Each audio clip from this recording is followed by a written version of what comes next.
Okay, race number 6. This is the first of the black type races. It's the McKee family Sunline Vase. Group 3, Spring Delight is $6 with Pin Me Down at $6.50 there. Out to Elate and Ribera, Clementina, Sunny Rose. Find your horse, take your chances, it seems to me. Stephen, can you give us any sort of hint? Not really, Jason. What I can say is the movements in and out in this particular market. There's been plenty of shuffling since betting commenced on Wednesday. A late open favourite, it's $5.50. She's drifted to $7, sits in that third line of betting. Spring Delight, open third favourite, now holding that top line at $6. Pin Me Down, rock solid in that second line of betting at $6.50. Been a shift in Ribera, number 7, after contesting against older horses, 10 into 7. Clementina's been a notable drifter, $6.50 out to $8.50. But this can all change between now and later on this afternoon. I'm nowhere near confident in terms of the order of favouritism here and who will start at that top line later on. So, like you mentioned, put your bet on, ride your luck, and good luck. Here's the speed map for the McKee family Sunline Vase. Not a straightforward map either. With Misha Star, the horse expected, well, the horse that does have speed and could very well lead. Note that Michael McNabb isn't riding today. Unfortunately, our thoughts are with Michael.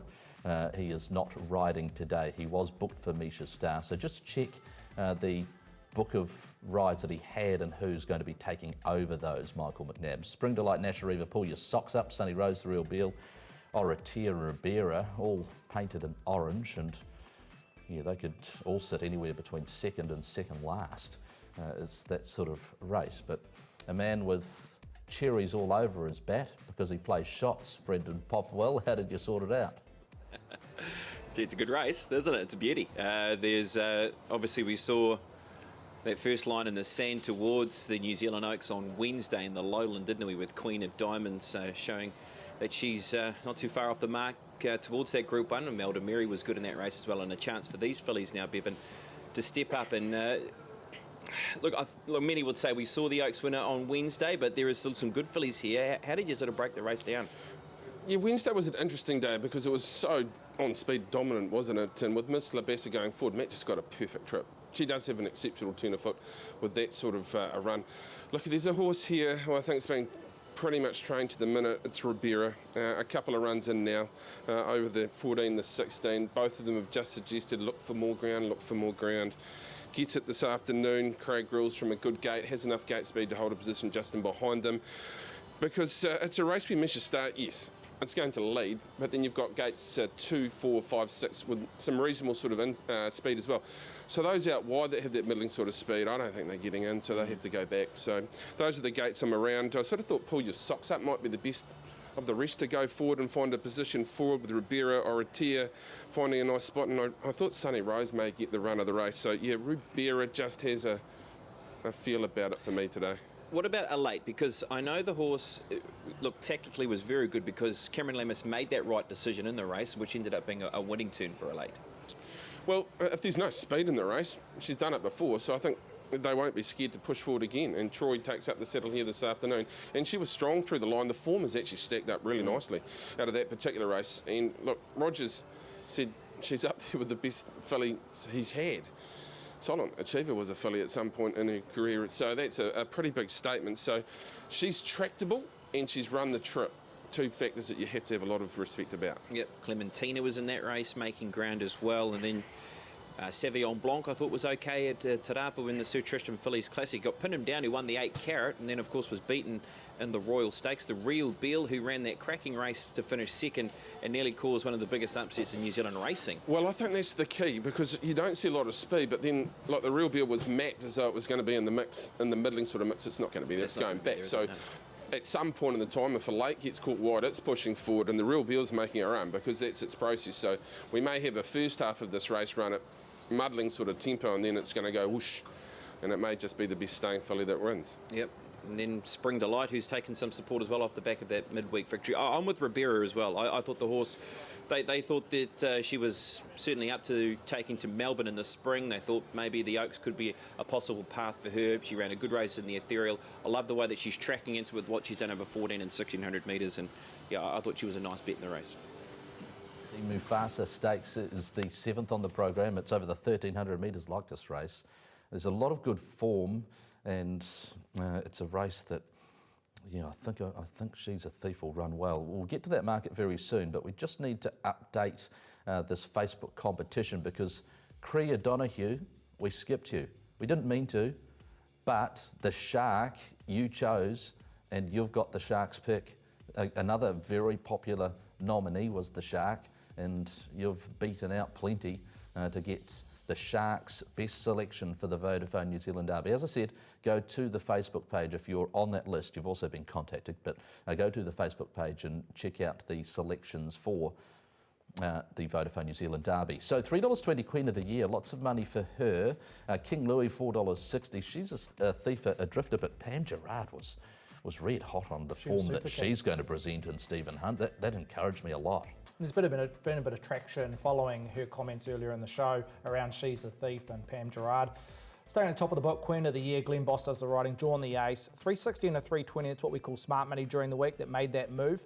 I think it's found its mark at $3.20, and that's what we're seeing in trading. There's been good support around King Louis in the last 2 days, $4.80 to $4.60. She's a Thief, $4.80 up to $5.50, but look, we're starting to see some traction there, and that might have found its peak at 5.5.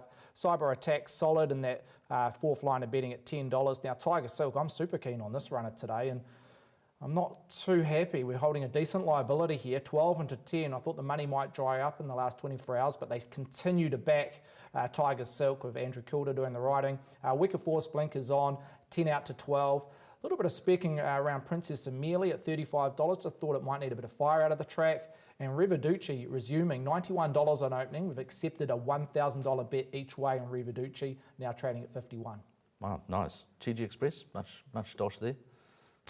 At this stage, at $16 on opening, got out to $18, first time right-handed. Again, another horse that comes into this race first up. It looks like it'll get a nice run just in behind the speed, drawn barrier 4, but yeah, it's a little bit worrying when you get a drift on a Baker Forsman runner, Jason. If you get the map right here, I think you're going to be filling up, because if you can find a horse that's in the right spot, it's going to make such a difference. This race will be a game of inches, as most horse races are, but there's a lot of quality to it, and the run in the race is going to be so significant. I think She's a Thief might be able to get that.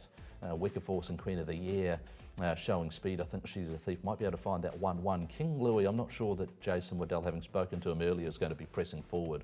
I think they were really happy with the fact that he relaxed last start, and Brendan Popwell showed a devastating turn of foot.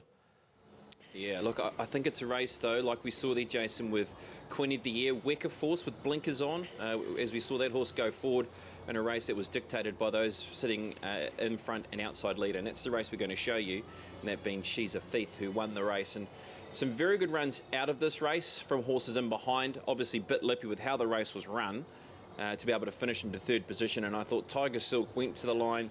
A-Quarter had handfuls when going to the line with this runner. So, but yeah, apparently She's a Thief and Pam Gerard, Camp's very happy coming in. Well, they got it right. They said it would win, it won. So punters are with them.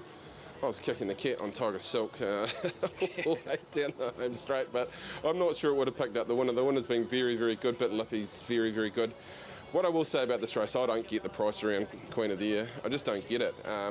Look, it beat home Alma Reid dominantly at Awapuni. This is so many steps up. It's ridiculous. So for it to be favourite, I don't really see it. Didn't back up after a massive fresh up win at Waverley.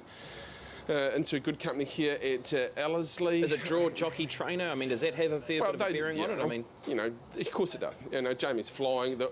Impressive horse too in the flesh. Gee, it's a power muscled up horse that just looks an absolute sprinting type. 1,300 metres, maybe right at the edge of its range. If it gets pressure, I'm not so sure. I just think there's quality here. And as Jason mentioned, this is where you get the speed map right, and I think you get paid. So the three that I mapped to get the best runs in the race, Tiger Silk. I've also got She's a Thief, I think, and a perfect posse to win. And the other price I thought was a little bit strange is Princess Emily.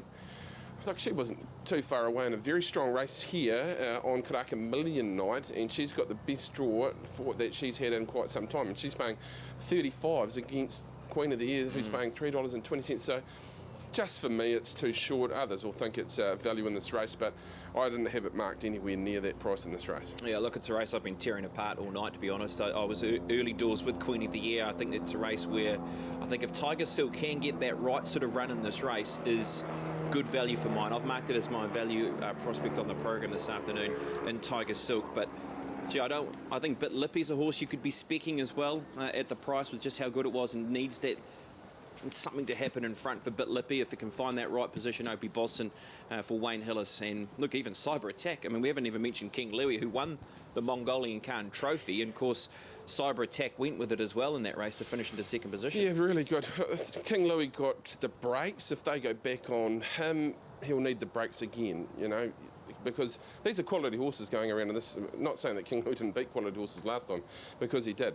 But that was his first side of form. Want to see him back it up, because he raced very kindly that day and sort of was the polished article. Prior to that, we hadn't seen that from him. So if he backs it up today, then he stamps himself. I just think I'm with you. Tiger Silk, I think, is great value. She's a Thief can certainly go on with the job, and if I'm having value in the later race, it's Princess Emily from the draw. All right, it's the Mufasa Fast Track Stakes. Jason, race number 7. Race number 8 is the Waikato Stud Plate, and I see the speedsters again. Group 1 winner Santa Monica for Rando, so fast. $5 with Princess Kedadu, who should get a nice run midfield. $10 Bisu Bisu with Volks Lightning. Ferrando, a horse that's attracted good support here, Steve? Absolutely, Jace. Opened $6. Got as short as $5.50 yesterday afternoon. Now equal favourite, $5 each of 2 with Princess Kedadu. Again, another race which we've already mentioned and a couple previous to this. Probably won't find out the favourite maybe 1 or 2 minutes leading into the race. But Ferrando, well supported, $5, heads that market with Princess Kedadu at 5. Spring Heat, well supported, even though it's drifted, $5.50 out to 6. Santa Monica, well suited, back to set weights and penalties, $8.50 out to 9. Bisu Bisu, rock solid at 10s there, Nigel Tiley doing the trading. Volks Lightning, well supported, again a liability that's a losing result around number 8, Volks Lightning, solid at the opening line at $10. And Riki Tiki Tavi, well supported right throughout the week and early doors this morning on number 12, Riki Tiki Tavi. Haven't moved its price from 15, but the biggest liability currently in what is a very, very even race. We've seen South Island trained horses the last 3 years dominate the Telegraph. We've got one from way down Wingatui in Otago, where one of our meetings is today. Claire Anderton brings up the Precious One. Any money for her? She brought any cash with her? Yeah, there is. Just scrolling further down, and the Precious One opened at 21s on Wednesday. Got as short as $18 Thursday afternoon, now trading at $16. Jar Jar Binks with the blinkers on, well supported at 31. So even scrolling right down to these outsiders, there's been a good spread of money there. So yeah, again, just like 2 or 3 previous races, get on, ride your luck. I think green will be Ferrando's bar line, yep, with Recanto. So those are the 2 likely pace setters. And then, yep, the jockeying, as they say, Brendan Popwell, in behind these 2. That's it, isn't it? I mean, Princess Kedadu maps to be able to get a very good run behind the pressure. We saw Ferrando when last of the races beaten by the barest of margins, and of course in the Telegraph out of Trentham when last presented to the races. Santa Monica, a Group 1 winner as well, and I think is better placed in the race here this afternoon, back to set weights and penalties as well. So, and then Spring Heat, who put up some terrific figures with what she did, but she's awkwardly drawn again. How do you break it down? Well, I think if we see any sort of on-speed bias through the first part of the program, Ferrando runs favourite, doesn't he? He's got everything in his favour today. Good 3-track conditions. Maybe not as good this way of going as the Trentham way of going, but it's still a very quick horse. I think he'll clear them pretty easily. Recanto trailing and Princess Kiru with a soft run. Santa Monica, as you mentioned, has the weight to win. Gets down to that very good weight. Set weights and penalties. I went with the 2. I think he's the quickest, and he's going to get everything in favour in front of him. I think, as I mentioned, if we see anything on speed, then he's the one that will run favourite. Princess Kiradu, soft run, very good run up here in the Group 1. Santa Monica in the mix. And I thought Bazoo maybe a little bit forgotten from that sort of gate. Posies up, and it was a good effort last time behind Everlord. It certainly was. Look, I'm going to go with Santa Monica, runner number 1. I like the horse's prospects in the race. Bit similar to the Railway, a race where it will be strongly run, and if this horse can have that last shot at them with Santa Monica, that's the key with this runner. If she can be held up to have one last look at them and be given that right run by Trudy Thornton again, as she gave the horse in the Railway, I was happy to be backing her at around $9. 1, 10, 9 and 2. Straight on to the penultimate event, and it's the main event, the Vodafone New Zealand Derby Group 1. Any more money for Surely Sacred here, Stephen, or have you seen some specking outside of him? There's been a couple, I'll touch on those shortly, but to the favourite, it's been well supported even since the show came on air at 10 a.m. this morning, Jason. $3.40 off a peak of $3.80. Biggest single bet, $3,000 at $3.60, which we accepted yesterday afternoon. 60,000 has been invested into this race currently. Around about 23,000 has been invested on number 1, Surely Sacred at $3.40. Vernon Me, rock solid at $6. Opening line was $5.50, but well supported. In a Twinkling, $8.50. In 1 full point at $7.50. A little bit of specking around the two horses. What I do want to mention is number 10, No Boo, open at $23 for Chris Waller and Pat Cosgrave. Got as short as 21 yesterday afternoon, but the money continues to flow and it's now as short as $18, and one of the biggest liabilities outside the favourite we're holding on number 10, No Boo. And outside that, Praise Defer, very good supported during the week. It's just tried up a little bit. I know it's the Opie Bossum factor, but Praise Defer well supported at $14. Platinum Invader we should touch on, $8.50 out to 10, but a lot of nice tickets riding on him in all-in markets. I wonder whether that price will start to tempt people into backing Platinum Invader. I've said plenty about this race already, Brett and Popple, so straight to you and Bevan Sweeney for your thoughts. Yeah, well, what a race we have in front of us for the Vodafone New Zealand Derby.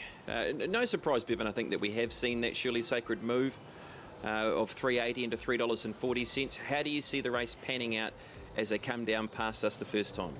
Well, the speed map's a nightmare, as the graphic you see there in front of you. I think for sure the Chosen One, being a free rolling sort of horse, can push forward. What I think I can take from my speed map is that Inner Twinkling and Surely Sacred get amazing runs in the race. And when you go back through it, I've become a bit price driven on the race. Now, like watching the Avondale Guineas, I thought, well, who was better in the run? Couldn't split them. So the price around Inner Twinkling is the one that attracts me, so it sort of forces me to put Inner Twinkling on top, but Surely Sacred's going to get the absolute perfect run for me. 3 back, 1 off, maybe a spot more closer to the action than that. Won't have to sustain that long run that it did in the Avondale Guineas. And if you have a look at the horses in this field, I think this horse has the best turn of foot if he gets it soft for sure. Vernon Me, a horse who was working home into 3rd position, had that little hiccup. He's bred to be able to run out of Derby distance. Yeah, well, I'm around the top of the book, so Vernon Me's in the mix. So the 1, 2, 3, they've got the credentials. They're my top 3 in the race. I want to have 2 for 4th. I do think Nobu may be an upsetter in this race, and I'll get shot when I return to my ear if I don't put a seedy horse in. And look, Platinum Invader is on that path that just suits my eye. Gee, was soft at Otiki, beating home a horse that's well favoured in the Oaks for Alan Sherrick, and he could have won by 10 lengths. He got absolutely poleaxed here. He did. You know, he didn't get any chance. Opie came across him and sort of dropped them. So would have run 3rd or 4th, wouldn't he? Yeah, he would have been in the mix. I'm not saying he would have won the race, but he would have let down. Sometimes when the head's being held like that and then you let it go, there's not quite the quicken up that you expect. The horse is travelling at its best on the bridle and you let the head go and it doesn't quite quicken, but I think this horse would have. Yeah. And when we went back to Oteki and saw exactly what he did, and I don't think the good 3 will sort of hurt him as well. So yeah, he's got to be a great chance for the Central Districts. Yeah, look, I think there's a lot of people would be liking to have more than just one runner for 4th as well, Jason, because I think you add the more wonder factor to this race. I mean, the effort behind Melody Bell last time out, he's been not that far away. I mean, he was unlucky in a Levin Classic. He's been in the 2000 Guineas. He's been to a lot of big dances this year. And Graham Rogerton has spoken highly about his Derby chances as well. You've got the SpongeBob factor as well from the Waikato Guineas to come into the race. And Lincoln Falls comes out of that race as well. I just agree with the guys on the Derby preview show. He can win, but his manners are atrocious. He's going over the 2,400 metres. If he's going to sit back and pull, he'll have to be a superstar. But his form, when you break it down and behind Melody Bell, would probably be the best in the race. And he just got rank inside the 100 metres as well and laid in when he was making a good, strong charge. If he put it all together, then he's right in the mix. But, gee, you have to take a little bit of trust and sort of market your bet to the right sort of level on him. I wouldn't be going too hard. All right, well, so much to talk around the Derby, and we'll be doing a lot of talking for the Derby on our YouTube 2nd channel as well, Jason. How crafty is Bevan Sweeney? 4 selections, so to extend it to 5, he's gone 4th equal. So that's top 5. So that's very well played. On that, there is a top... for a first 4. There is a top 5 betting market open that the TAB has, so that is a positive. You can go online to tab.co.nz and bet top 5. You can also bet top 10. with it being an 18-runner race. So top 5 and top 10 markets available on tab.co.nz. And as has already been discussed, those are good plays for certain horses. Find your price, find your horse and go for it. Race number 10. This is the Vertical Logistics 2100 metres. Jason Waddell, like Fiscal Fantasy, is the market saying yes?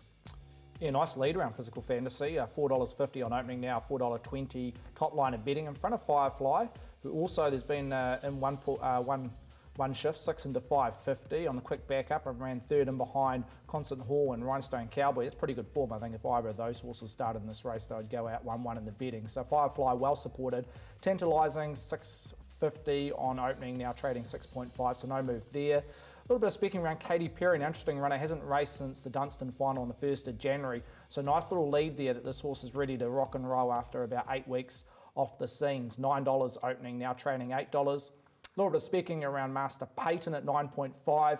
Effervescent is currently a losing result, 26 into 23, but again, pretty open race led by Fiscal Fantasy, $4.50 into $4. Opie Bosson with that ride on Master Payton. Just note that Michael McNabb won't be riding on Derby Day, unfortunately, and you can go online to find those replacement riders. Here is the Form Pro speed map with Special Light, very brave last start, Brendan Popperwell.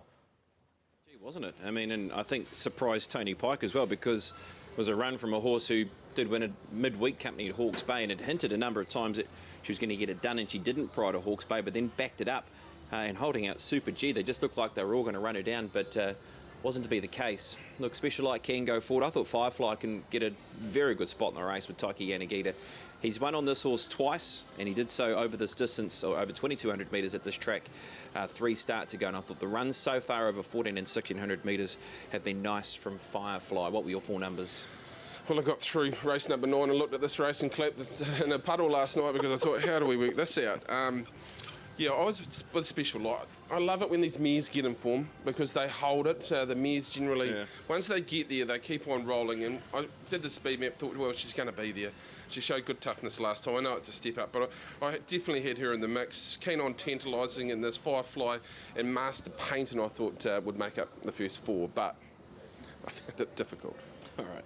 What have you got for us as a bet today? Sahar, well, I mentioned it earlier, I'm going as part of my strategy. Sahar is my best bet on the program. Love Ribera, just like the preparation, third up this time into this particular race and bring some fresh blood. So Sahar, my best. Ribera is my value, therefore I'm going to put 50 on Sahar, and we have 25 each way on Ribera as my $100 strategy. All right. I'm actually going to go to that last race and make Firefly my best bet on the program. For Stephen Marsh, and I like Tiger Silk at the value. I thought Tiger Silk was around $10 worth of spec. So what have I done here? 30 to win. Firefly, I've gone each way. Tiger Silk. I do like Honesty in the second race. That run was huge. Last time of the races, Ribera each way, and I've had a little nibble on Santa Monica as well. We'll bring your bets up again, Bevan.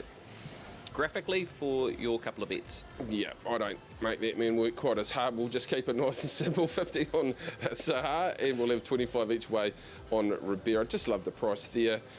In a twinkling for me, price-wise, in the Derby, I think when you analyse those 2 runs against the favourite in the race, I wouldn't be scared to throw that in my strategy as well at the price. Yeah. Glenn Boss must be absolutely wrapped. I know, well, you've got to respect Opie's judgment, but this one is interesting, and we'll find out in the run. But Glenn must have been absolutely chuckling in Singapore when he heard he was riding in a twinkling. Yeah, it's a very good pickup ride. All right, well, Bevan, he's picked 2 for second, 2 runners for 4th, and also he's added an extra bet to his strategy as well of $100. But gee, I tell you what, Jason, can't wait for the day, and we're going to have Stephen Hunt here too with us, and it's a day where people will be wanting to play into. We've got ourselves a good 3 surface. We've got great fields in front of us. Derby Day at Ellerslie. Get your black and white on and get out here. Excellent. Brendan Popwell, Bevan Sweeney will be joined by Aidan Rodley, Emily Bosson, and also George Simon in the commentary box for the Premier Day coverage on Derby Day. Stephen Hunt, just before we let you go and Uber to Ellerslie for that day of racing there, anything from Winged Tui that has been setting off alarm bells? Yeah, I've just scrolled through the risk manager here. In race 1, Scandalous has been well supported, Jason, $4.40 into $4.20. Had a couple of seconds leading into this, so deserves a winning turn. In the race 4, the open mile, Residential, who's cost punters plenty of late. They've gone again, 8 into $6.50 round Residential in the open mile. Race 5, the rating 65 sprint. Punters are posing Swissair in early doors. They're liking Plutonium and also Chowder. Plutonium $9.50 and a $6.50, and Chowder $9. Lisa Allpress, one of many good rides for her, rock solid, that $9 quote. Race 6, Disturbance, who won very impressively when resuming a few weeks back, 8 into 6, a nice little early go there. And the one we mentioned at the top of the show, Naval Fleet, and their feature down there for the fillies over 1,400 metres, looks ready to start favourite, 4.80 into 4. StephenHunt.tv.co.nz bookmaker, appreciate your time. Valachi Downs, the sponsor of the Punters Lounge Live, and here are some of their featured runners today. Lady Amadeus, of course, Fern and Me in the Derby. Good luck to Connections and Stephen Marsh, tantalising in race number 10 as well. All the best to Connections of all 18 runners that will go to the post for the Vodafone New Zealand Derby in the once-in-a-lifetime quest to win the New Zealand 3-year-old feature that's priced up with stakes at $1 million.